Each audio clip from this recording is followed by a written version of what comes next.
She looked at me like she already knew what this would cost us, then whispered, "This secret is ours, and nobody else's."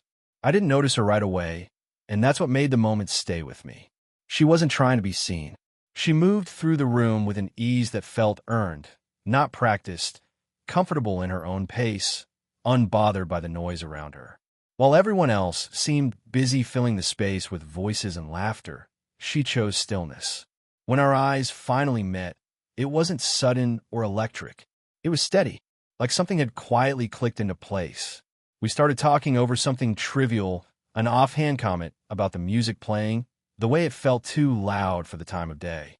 Her smile came slowly, the kind that reaches the eyes before the mouth fully follows. She listened more than she spoke, but when she did, her words felt intentional. There was warmth there, and a calm confidence that made me lean in without realizing I was doing it. I remember thinking how different it felt to talk to someone who wasn't rushing to be impressive. At one point, she handed me a glass of water she'd poured herself. Our fingers brushed as I took it from her, a small accident that shouldn't have meant anything. But the contact lingered longer than necessary, her fingertips warm, resting lightly against the inside of my wrist. It was subtle, almost forgettable, yet my attention snapped to it immediately. I could still feel the outline of her touch seconds after she'd pulled away, as if my body was slower to let go than my mind. She asked me questions that caught me off guard, not invasive, just thoughtful. What I was working toward, what I felt unsure about. No one my age ever asked things like that without an agenda. I found myself answering honestly, my voice quieter than usual. She didn't interrupt. She didn't try to fix anything. She simply nodded, eyes steady, absorbing every word as if it mattered. That kind of attention did something to me. It made the room feel smaller, more private, even though we weren't alone. I noticed the details then. The faint scent of something clean and familiar when she leaned closer. Maybe soap, maybe perfume worn sparingly. The way she tucked a loose strand of hair behind her ear when she laughed softly at something I said. Her posture relaxed but self-assured, shoulders open, never guarded. It wasn't flirtation in the obvious sense. It was presence. And somehow, that felt more intimate. There was a moment when the conversation paused, neither of us rushing to fill the silence. Our eyes stayed locked just a beat too long. I felt a subtle awareness pass between us, an understanding that this wasn't just a pleasant exchange. Something was forming quietly, without permission or intention. I became aware of my own heartbeat, of how grounded yet alert I felt standing there with her. When we eventually drifted apart, it felt unfinished. Not incomplete, but suspended, like a sentence waiting for its ending. As I walked away, I realized something had shifted. I didn't know her story, not really. But I knew this, whatever had begun in that small, unassuming moment was going to stay with me. And I had a feeling she knew it too. After that first conversation, I started noticing her everywhere. Not because she was suddenly everywhere, but because my attention had changed. We kept crossing paths in ways that felt unplanned, yet oddly consistent. A shared moment in the hallway. A familiar presence at the same table, the same time of evening. Each encounter carried a quiet sense of recognition, like we were continuing a conversation that never really ended. Our talks grew longer without either of us acknowledging it. What began as polite exchanges slowly softened into something more personal.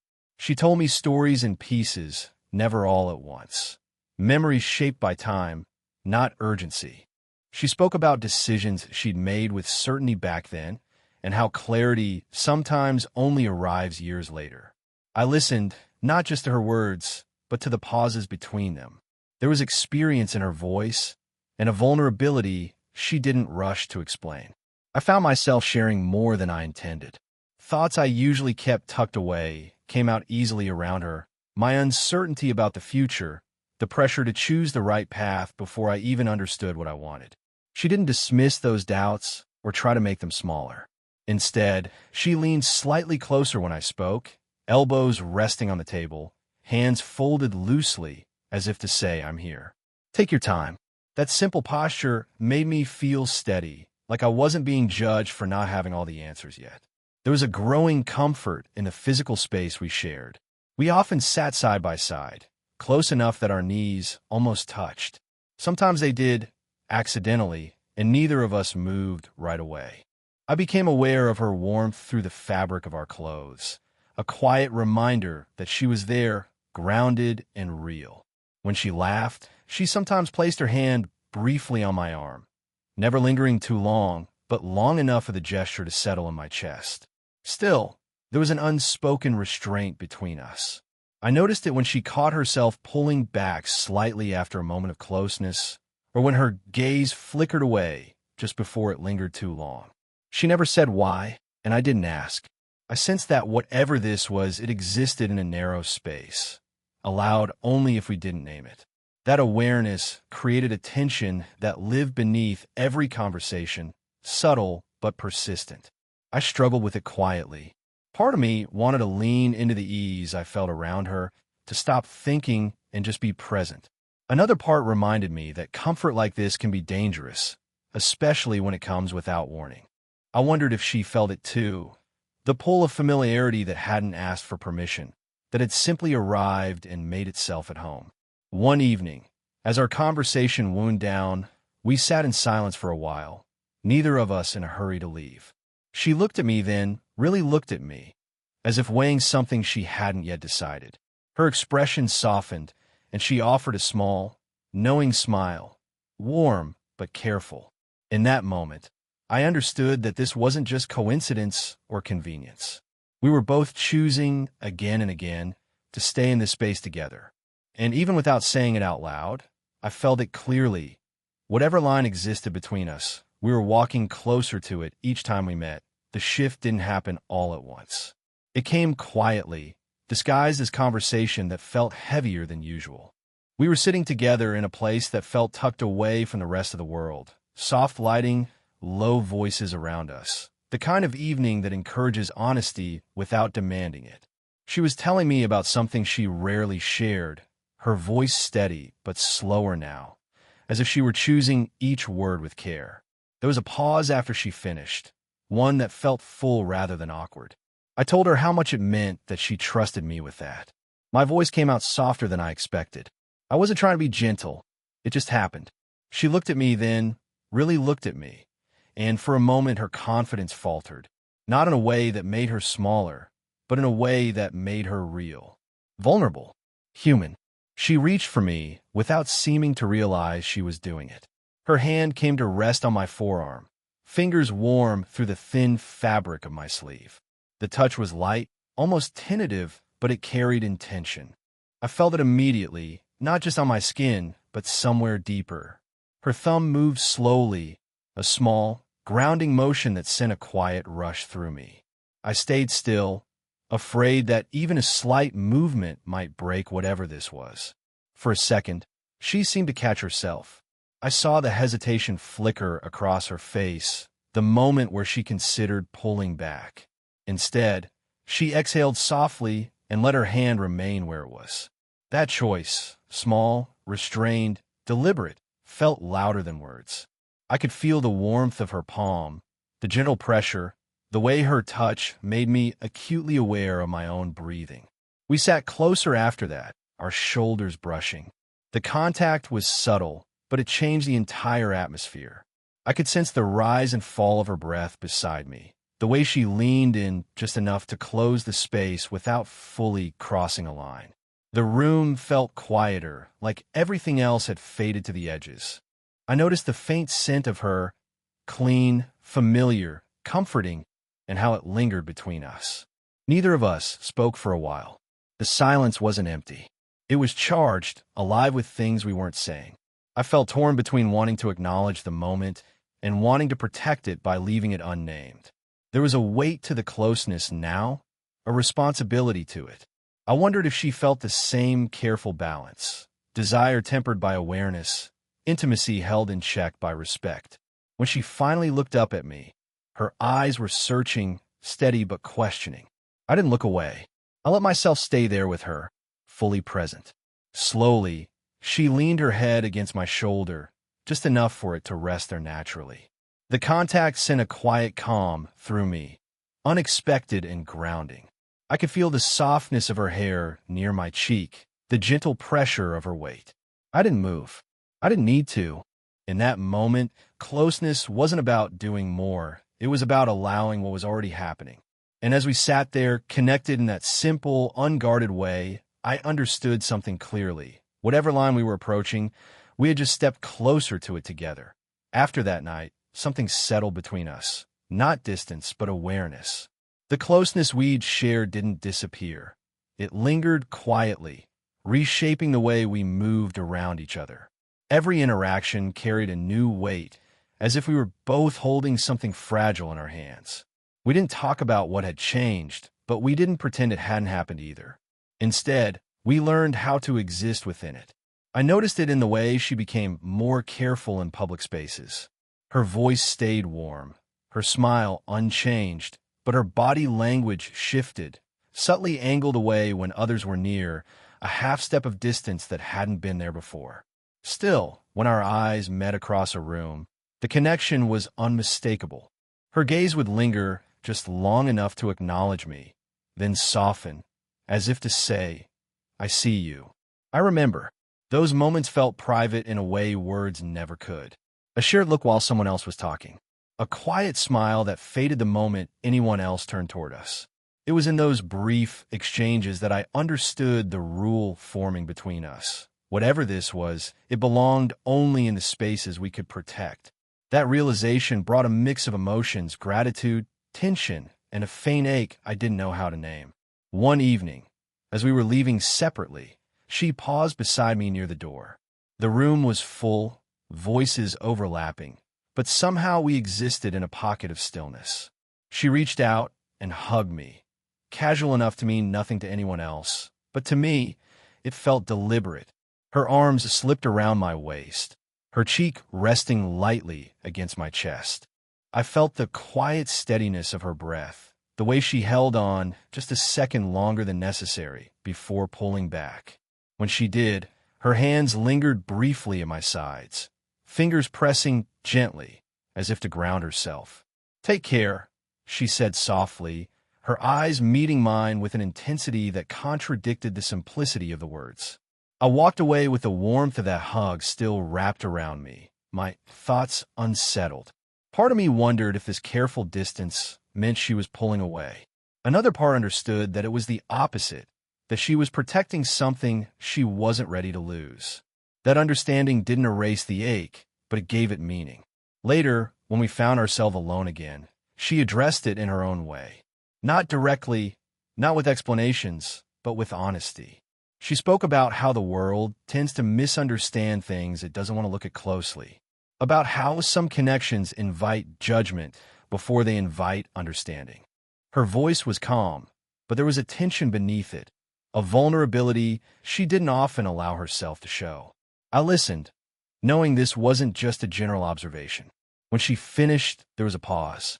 Then she reached for my hand briefly, squeezing it once before letting go. The gesture was small, restrained, but it carried reassurance. I realized then that this unspoken rule wasn't a barrier meant to keep us apart. It was a boundary meant to keep us safe. And even though it meant holding back, it also meant choosing each other, quietly, intentionally, every time we decided to stay. The evening felt different from the moment it began, as if the air itself had slowed down to make room for what needed to be said. We were alone in a quiet, familiar place, soft light pooling around us, shadows stretching gently across the walls. Outside, the world carried on as usual, but inside that small space, everything felt suspended. She sat close to me, not touching at first, but near enough that I could feel the warmth of her presence. For a while, we didn't talk. The silence wasn't uncomfortable. It was careful.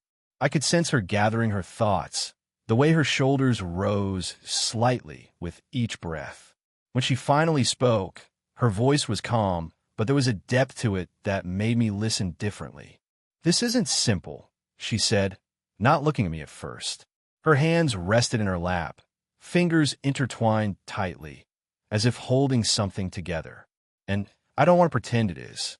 I nodded, unsure what to say, but grateful for her honesty. She turned toward me then, meeting my eyes fully.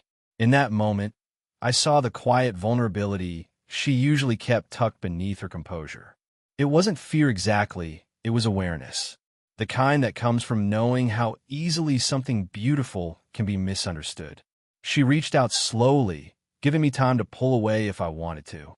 When I didn't, her fingers slipped into mine, our palms meeting. Her hand was warm and steady, her grip gentle but sure. The simple act of holding hands felt profound, like an agreement we were making without signing anything. I felt my chest tighten, not with anxiety, but with a sense of being chosen. This connection, she continued softly, it matters to me. More than I expected. Her thumb brushed lightly over my knuckles, a small, reassuring motion. But it's something we have to protect. She paused, searching my face as if to make sure I understood. When she spoke again, her voice dropped to almost a whisper, intimate and certain. This secret is ours, and nobody else's. The words settled between us, not heavy, but solid. I didn't feel hidden in that moment. I felt trusted. I squeezed her hand gently in response, letting the gesture say what words couldn't. That I was here, that I respected what she was offering, that I understood the weight of it. She leaned closer, resting her forehead against mine. Our breaths mingled, slow and even. For a brief moment, we stayed like that, eyes closed, sharing a closeness that felt deeper than any display of affection.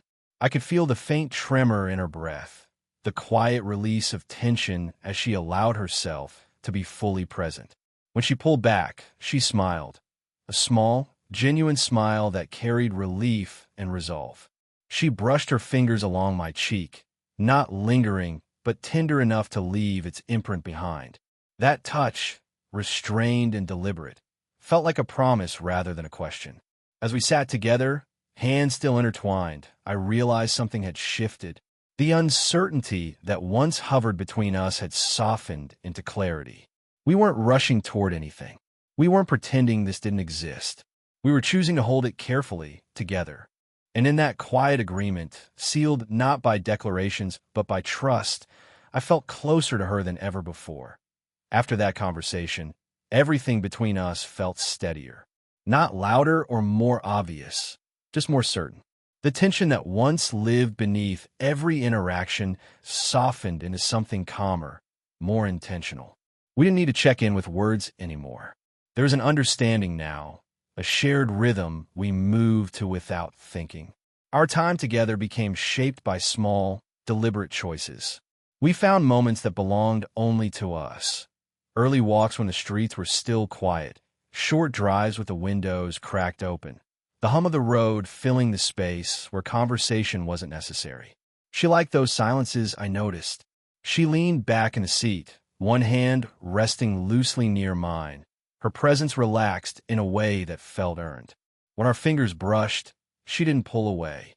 Instead, she let them settle together naturally, as if they'd always belonged there. Affection came in gentle forms. When we walked side by side, she would occasionally slip her hand into the pocket of my coat, her fingers curling lightly against my palm. The gesture was subtle, almost hidden, but it sent a quiet warmth through me every time.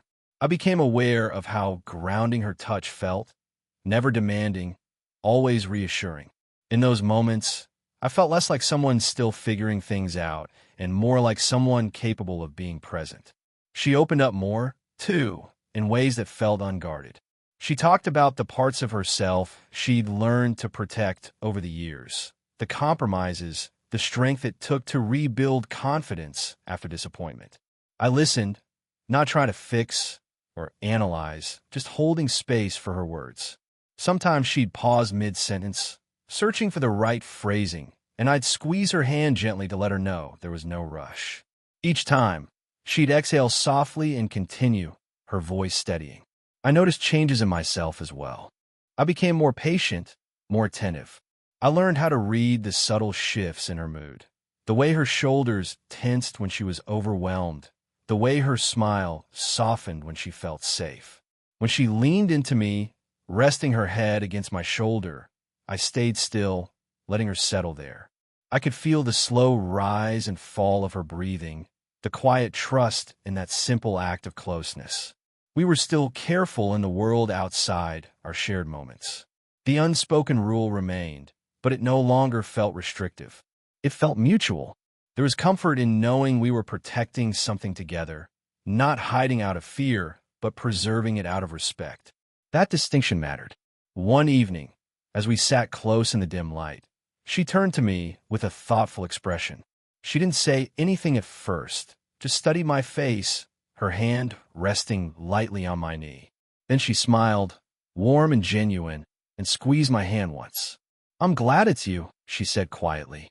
The words stayed with me long after the moment passed. They weren't dramatic or grand, but they carried a depth that felt lasting.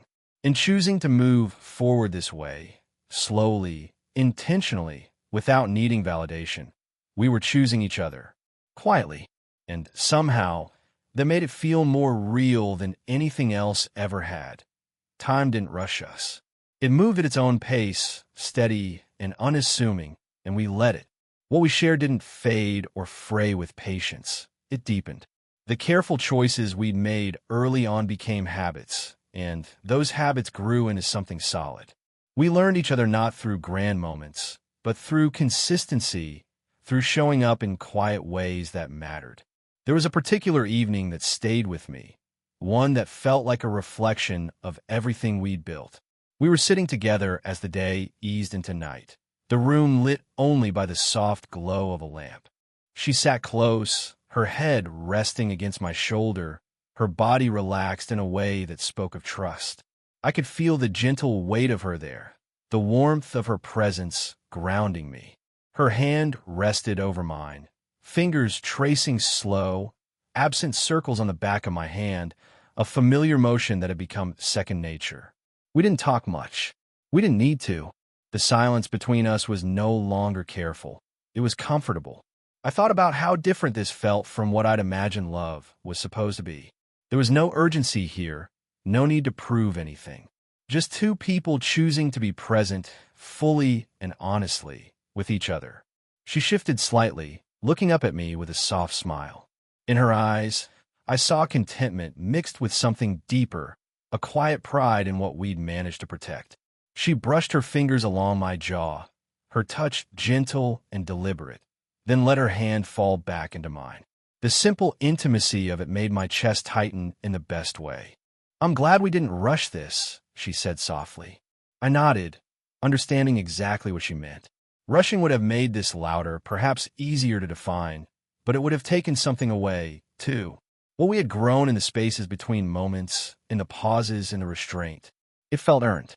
As the evening settled, she leaned back into me, and I wrapped an arm around her shoulders, pulling her just a little closer. She fit there naturally, as if the space had always been shaped for her. I felt the quiet steadiness of her breathing, the way she relaxed fully against me, unguarded. In that closeness, I realized how much I'd changed, not by becoming someone else, but by becoming more grounded, more attentive, more sure of myself. The world outside still existed, with all its opinions and assumptions, but it felt distant now. What mattered was here, in this shared space we'd chosen to build. We didn't need anyone else to understand it. The connection stood on its own. As the night deepened, she squeezed my hand gently, a familiar signal. I looked down at her, and she smiled, content and calm.